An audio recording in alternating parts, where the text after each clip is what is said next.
Today, the magical, unbelievable unemployment report.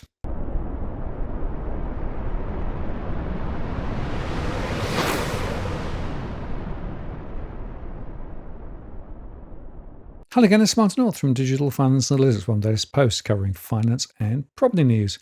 Once again, the ABS employment data out today holds the seasonally adjusted rate at 4.1% in May. The unemployment rate remains steady due to the 0.1% fall in the labour force participation rate. However, despite the loss of jobs, monthly hours jumped by 1.3% in May. The ABS reported that despite employment falling by 2,000 people this month, it's up 2.3% compared to May 2024, which is stronger than the pre-pandemic 10-year average annual growth of 1.7%. This fall in employment, combined with a drop in unemployment of 3,000 people, meant that the unemployment rate remained steady at 4.1% for May. They reported that the employment to population ratio fell 0.1 percentage points to 64.2%, and the participation rate fell 0.1 percentage points to 67%. Despite the slight fall in the employment to population ratio this month, the female employment to population ratio rose 0.1 percentage points to a record high of 60.9%, the ABS said. Hours worked increased 1.3% in May, following lower levels in the previous 2 months, which coincided with the Easter holiday period and severe weather disruption. The underemployment rate fell by 0.1 percentage points to 5.9% in May. That was a 0.8 percentage point lower than May 2024 and 2.8% lower than March 2020. The underutilization rate, which combines the unemployment and underemployment rates, fell by 0.2 percentage points to 9.9%. That was 4% lower than March 2020.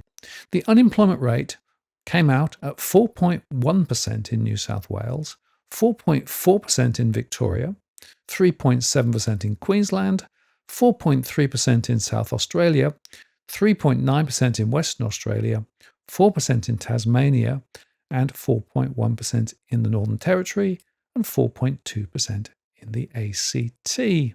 So, everything looks fine, right? Well, we continue to have issues with the ABS series, not least because, like other statistical agencies, their sampling seems, well, suspect.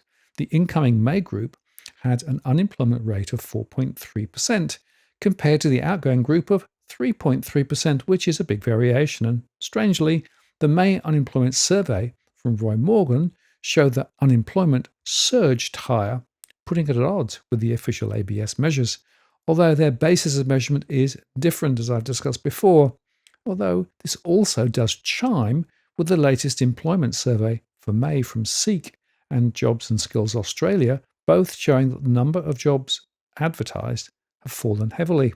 In addition, the recent NAB business survey showed that reported hiring declined in May to be below average levels, along with capacity utilization, which has also declined and which has historically corresponded to rising unemployment. Alex Joyner at IFM on Twitter, or X, said a weak labour market result in terms of employment, but a fall in the participation rate keeps the unemployment rate stable at 4.1%. A lot of volatility in full-time, part-time splits, full-time still strong after a solid previous month. It's tracking below the expected rate in the latest RBA forecasts. The employment result is in isolation a little concerning for the RBA, but is still strong over the last 2 months, and the unemployment rate is still very low. Nonetheless, it probably ever so slightly tips the case for the next rate cut to be in July, because waiting for another weak print would leave the bank behind the curve, Joyner said.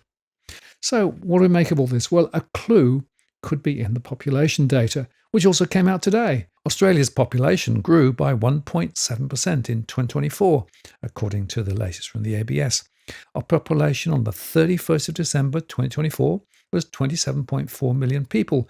That's 445,900 more than the same time in 2023. There were 594,900 people arriving from overseas and 254,200 departures. This means that 340,800 people were added to our population from overseas migration in 2024.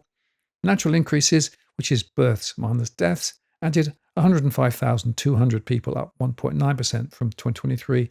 And there were 292,400 births, up 2.6%, and 187,300 deaths, up 3%, registered in 2024.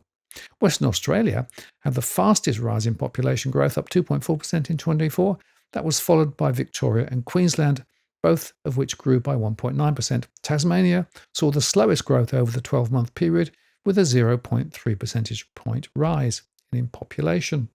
Now, we suspect the ABS is simply not able to track the growth in population fast enough into the employment statistics. So we have a rise in hours worked and a drop in employed people. The bottom line is this: we cannot be sure where employment really sits, which raises a challenge for the RBA when they next meet. But judging by my surveys, I suspect real unemployment is substantially higher than the ABS fiction. I'm Martin North from Digital Finance Analytics. Many thanks for watching, and I'll see you again next time.